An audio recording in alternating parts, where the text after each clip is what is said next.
The cries came from the riverbank. Sharp, breaking, almost human. A tiny bear cub stumbled through the reeds, fur matted with mud, calling for a mother who would never answer. The storm had passed hours ago, leaving the forest drenched and silent. Branches hung broken, the air thick with rain and loss. He nudged the still shape beside him, her body cold, eyes glazed. He whimpered once, then again, smaller each time, until even the sound seemed to fade into the mist. Across the clearing, something moved. A moose stepped from the trees, her breath steaming in the dawn chill. Her calf pressed close to her side, blinking at the noise. The cub turned unsteady, and the two locked eyes, predator and prey, both too young to understand the distance between them. The moose froze. Every instinct screamed to leave. But then the cub cried again, weak, hoarse, and utterly alone. And she did the unthinkable. She stepped closer. By dusk, the cub had stopped crying. He followed the moose at a distance, paws dragging, hunger hollowing him out. Every few steps, he stumbled, but the sound of her hooves kept him moving. She had tried to ignore him at first, leading her calf deeper into the forest. But when the night wind rose and the wolves began to howl, she turned back. The cub was still there, shaking, half buried in fallen leaves, eyes wide with fear. She lowered her head, sniffed the air. The smell of death still clung to him. Yet something else lingered, something small and pleading. When the wolves' calls grew closer, she stepped between the cub and the trees, antlers tilted toward the sound. Her calf huddled against her flank. The forest watched, prey defending predator, life rewriting its own rules. That night, she didn't run. She stayed. And by morning, 3 sets of tracks led away through the mud, side by side. The seasons turned, and the forest began to whisper about the strange herd that walked its trails. A moose, her calf, and the bear cub who followed close behind. At first, the cub was clumsy. His claws tore at roots instead of berries. He scared off the birds she taught her calf to watch.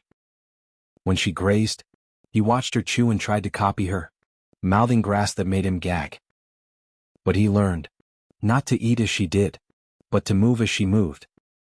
Quietly. Cautiously. Listening to the rhythm of the wild instead of fighting it. When danger came quietly, shadows gliding through the trees, the whisper of paws over frost. Wolves. The moose froze, ears twitching. Her calf pressed close to her flank. The cub stood behind them, trembling, unsure.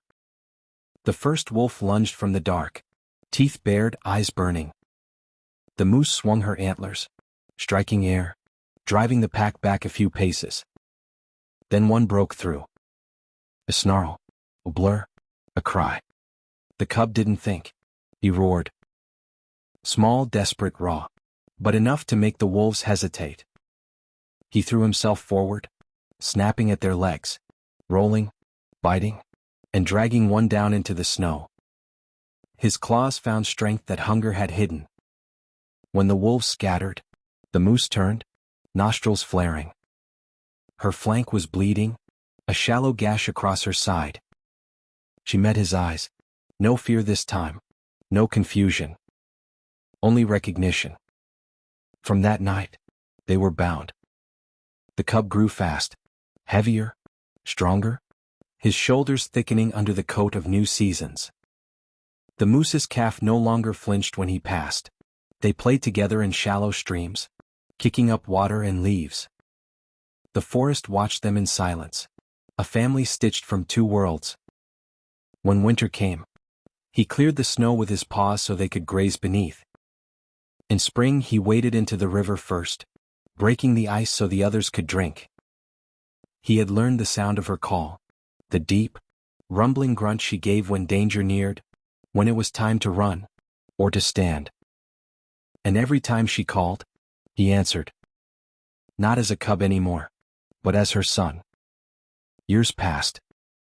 The cub became a giant, thick-shouldered, dark as rain-soaked bark, eyes calm and knowing.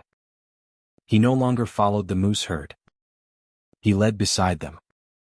The forest changed too. Fewer trees, quieter nights. Sometimes the sound of engines rolled through the valley, harsh and foreign. One autumn morning, the air carried a new scent. Oil, metal and smoke. Hunters. They came through the northern pass, boots sinking into mud. One raised his rifle toward the grazing herd by the riverbank. The moose lifted her head, ears twitching. Her grown calf froze. Upstream, the bear smelled it first. Gunpowder, fear. Then the click. The rifle cracked. Birds burst from the trees. The moose stumbled, blood streaking her flank. The herd scattered, all except her calf, who cried out beside her. Then came the roar. It rolled through the valley like thunder. The bear charged down the slope, paws tearing through reeds. Hunters shouted, scrambling. A shot grazed his shoulder, spinning him, but he kept running. He crashed into the water, sending spray skyward. Branches snapped, and men fled. The forest shook with his fury and his memory. When silence returned, he stood in the reeds, chest heaving, blood thick on his fur. The moose limped toward him, breath ragged. She pressed her head to his chest, muzzle brushing his wound. He sank low beside her, eyes meeting hers. Predator and prey no longer, only family. The calf stepped closer, resting its nose on his paw. The bear rumbled softly, not anger, but relief.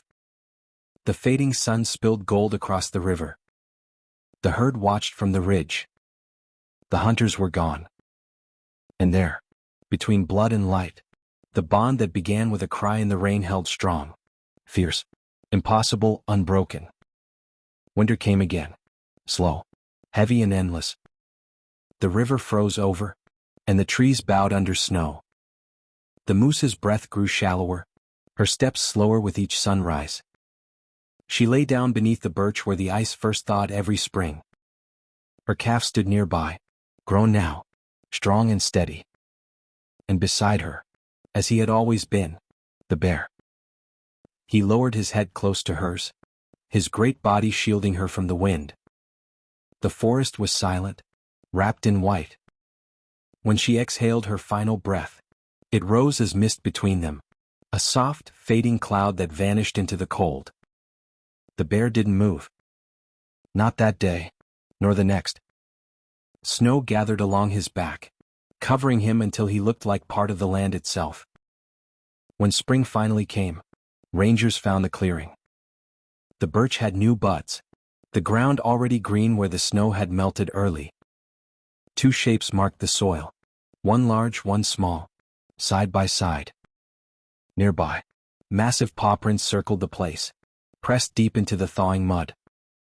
The ranger said it looked like he had kept watch until the end, guarding her the way she once guarded him. And some nights, when the wind moves through the valley, the animals still pause and listen. They say the sound that follows isn't thunder, but the low rumble of a bear calling softly across the marsh, a son keeping the promise his mother once made in the rain. The forest remembers. Because love, once given, never leaves the wild.